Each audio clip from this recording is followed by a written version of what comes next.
ब्रह्मरुद्यान उपरांत सत्संग। केशव लहरी। कल मुझे बोध ही नहीं हुआ कि कनेक्शन कट चुका है और मैंने पूरा श्लोक बोल दिया। बाद में ज्ञान हुआ कि कनेक्शन कट चुका था, बस मैं अकेला अपनी ओर से बोल रहा था। आइए कल ही के श्लोक को पुनः लेते हैं। संन्यास है तू महाबाहो दुखम आप्तुम अयोगतः योग युक्त है मुनि ब्रह्म न चिरेण अधि गच्छति। वो भाव देते हैं, परंतु हे अर्जुन, बिना संन्यास, कर्म योग के बिना संन्यास अर्थात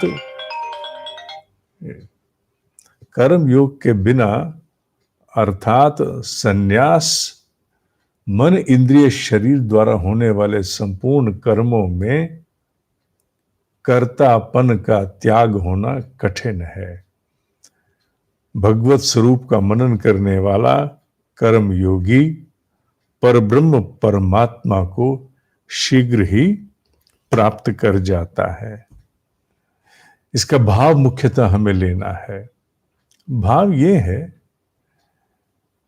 कि संन्यास की प्राप्ति तो चाहिए, पर संन्यास की प्राप्ति से पूर्व ये बात समझना अनिवार्य है कि जीवन लीला तो इंद्रियों से है, मन से है, और इन इंद्रियों का और मन का पवित्र होना, शुद्ध होना, अंतःकरण का शुद्ध होना अनिवार्य है। जब तक ये शुद्ध नहीं होंगी तब तक अनासक्ति किस प्रकार टिक पाएगी।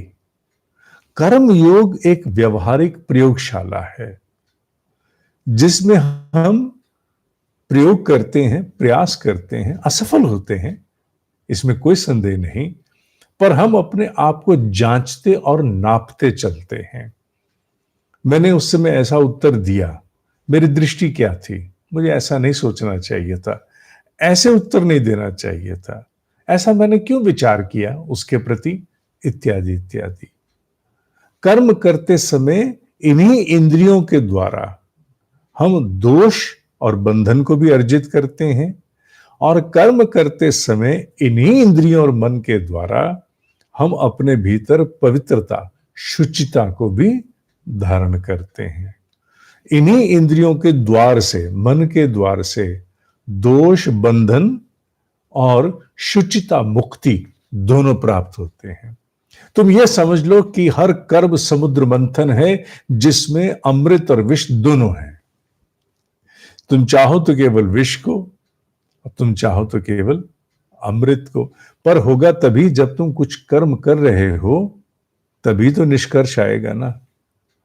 संन्यास के प्रति कदम बिना कर्म योग के द्वारा अंतःकरण शुद्ध हुए बिना संभव नहीं है। कर्म योग का महत्व इसीलिए है कि जीवन रूपी प्रयोगशाला में अपने सामान्य जीवन के, दैनंदिन के जीवन यापन के कर्मों को करते हुए भी हम उस मोक्ष पद की ओर अग्रसर होते रहें। जैसे जैसे दोष जाता रहेगा, परिष्कार होता रहेगा, आत्म परिष्कार के द्वारा हमारी सुपात्रता में विकास होगा और हम उस पद के अधिकारी बनते चले जाएंगे। तो कर्म योग अनिवार्य है।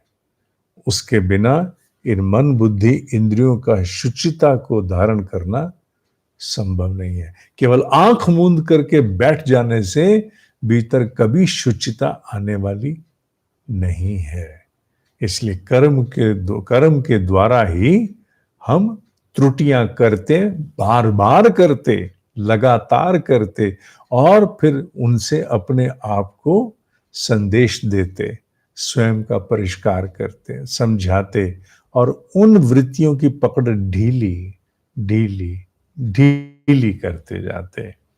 ध्यान रहे, माया के प्रभाव से इंद्रियां और मन अपना व्यवहार और वृत्ति जल्दी नहीं छोड़ते। ये कर्म योग ही एक ऐसा अवसर है, केशव वाणी कहती है, जो अवसर देती है कि हम और अधिक उत्कर्ष को प्राप्त इनके द्वारा होते चले जाएं।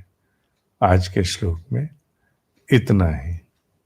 ये सूक्ष्म रूप से इसीलिए अध्ययन आरंभ किया जिससे बहुत बड़ी कक्षा ना भी कोई भाग ले सके, सूक्ष्म में सूत्र ग्रहण करता चले।